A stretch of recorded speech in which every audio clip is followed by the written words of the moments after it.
you open your inbox and instantly feel overwhelmed between parents' queries, admin reminders, staff bulletins, and those colleagues who send far too many all-staff emails? It is chaos. And in today's episode, I'm going to walk you through how to set up your Outlook inbox so that it finally works for you. We'll filter the urgent from the non-urgent, set reminders to reply later, and even create an out of office for the holiday so you can fully switch off. Hey there teachers, welcome to Miss Estruch Teach and Tell, the podcast where every week I dive into all the tips and tricks that make teaching life so much easier. Whether you're a veteran educator, an early career teacher learning the ropes, or balancing the classroom with being a busy parent, this will help you streamline your workload and bring a bit more balance to your life. You bring the coffee and I'll bring the teach and tell. Hey everyone, and welcome to Miss Estruch Teach and Tell, your go-to podcast for productivity tips tailored for educators. And I'm Katie, or Miss Estruch, and today we're diving into how to use Microsoft Outlook as efficiently as possible as a teacher. So if you find today's episode helpful, make sure to hit follow now, and I'd really appreciate it if you could leave a quick review, preferably 5-star. It really helps this podcast reach even more teachers just like you. Okay, let's get into these key tips then, starting with the big picture of email habits. So this isn't actually something different about how to set up or use your emails. It's a shift in mindset, or at least it was for me. Get into the habit of checking emails at set times. So maybe once in the morning, once in the afternoon, and don't leave your email Outlook open all day. And you'll be amazed at how much calmer you feel when you stop reacting to every single ping of a new email coming through. Because that was me. I always had Outlook open. I would see the messages pop up. Even when I was teaching, I would notice it, and it'd be this constant build of, oh, now I've got to do this and this and this and this and this, and just become very overwhelming. Whereas I then decided to change it to, I would check my emails once at about 8 in the morning, and then during lunchtime as well, or just towards the end of lunch. And I didn't miss things. If something was urgent, like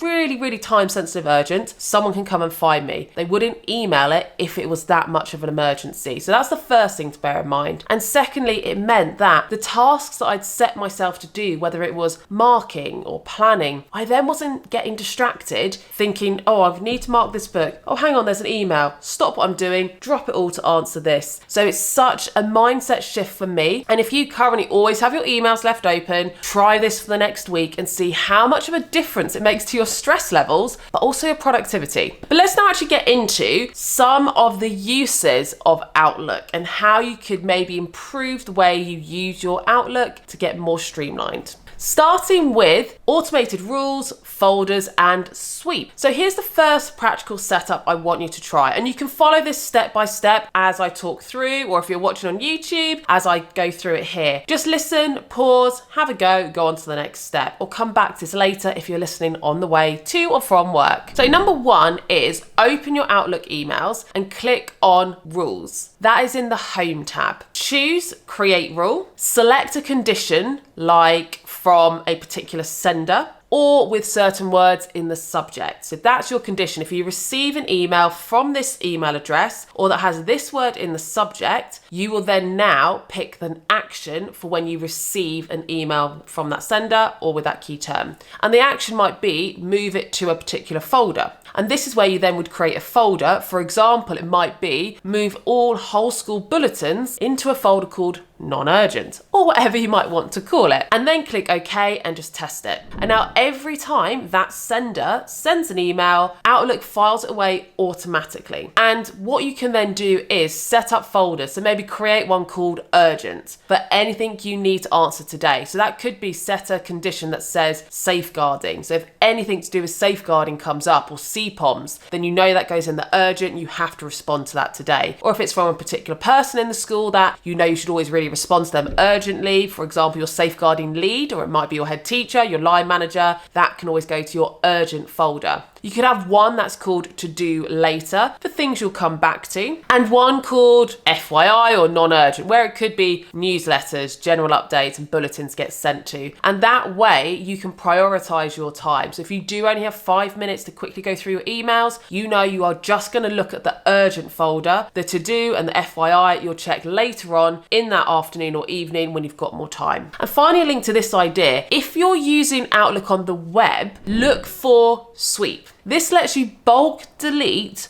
or move every message from a particular sender, which is perfect for taming serial emailers. So let's say you have opened your emails after the school holiday and you have 70 plus emails. You might know that any that are from recruiters, because I don't know if your emails were like mine, but I would get so many emails through to my school email from recruiters advertising people that I could employ. And that was in particular when I was head of science, head of biology, and it had been so helpful if I could have put all of those swept out the way into a non-urgent folder, and then if we were hiring, I could have a look through that later. Number 3 is using flags, reminders, and categories. So instead of leaving emails sitting in your inbox as a reminder, turn them into actual tasks. And here's how you can do that. Right click on the email, choose follow up, and then add reminder. And you can actually set a date and time. So you might know that this email from your line manager, you need to do something that they've requested by Friday at 3 p.m. And that's when you're going to get all of those things done. So you could set it as a follow up, add reminder, date and time, Friday, 3 p.m. and that's when you're going to deal with that email. And that email will now pop up as a task at the right time, rather than hanging over in that email box, adding to the number and overwhelm. For visual organization, you can set up categories. Right click an email, choose categories, then all categories. And you can create tags. So for example, red could equal urgent from a parent. Blue might mean SLT. Green might mean student, and whatever other categories you want, and colors. But apply the categories as you go. This way, even if your inbox is busy, your eyes are drawn to what you know are the priority colors. Number 4 is urgent items and create search folders. So when something really matters, don't risk it getting lost in your inbox. So instead, you can pin it. So right click on the email and choose pin to the top. And that way, that email will stay at the very top of your inbox until you choose to right click and unpin it. Now for the search folders, these are like smart filters that update themselves. So go to the folder tab, click new search folder, choose one like flagged for follow-up or unread email. And Outlook will create a virtual folder that automatically gathers those emails wherever they are stored. And this is brilliant if you've got lots of subfolders, but you want one view of what needs doing.